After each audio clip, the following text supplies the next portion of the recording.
This is Granite Construction's Santa Clara asphalt plant. This plant was redone in a multi-million-dollar project. This is where we turn rock into road material. The aggregate starts in our 6 feed bins and is fed on a conveyor to a screen where oversized rock and debris is filtered out. It then makes its way into the drum for heating.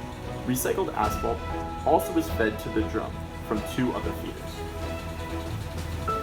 Oil from our oil tanks is sprayed into the drum and is mixed with the hot material.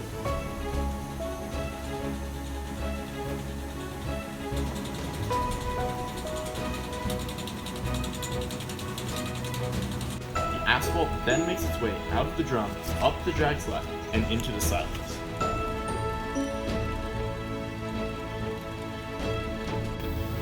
Meanwhile, the exhaust from the burner used to heat and dry the aggregate is fed to the baghouse, where the dust is filtered out and returned to the asphalt mix. The plant went from controls that looked like this to state-of-the-art controls like this.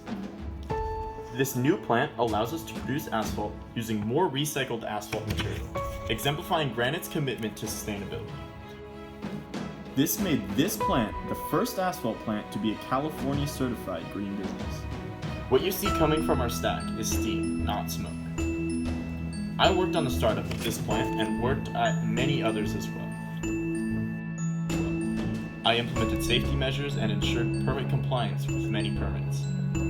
I was also responsible for keeping inventory of plants using a drone to measure stockpiles. I even gave tours of the plant, including everything I had left. I worked looking at plant payback as well as costs to produce and compared it with projected data for the new plant. This was a truly incredible experience, being so educational, but was also such a fun experience with its great people and some breathtaking sights.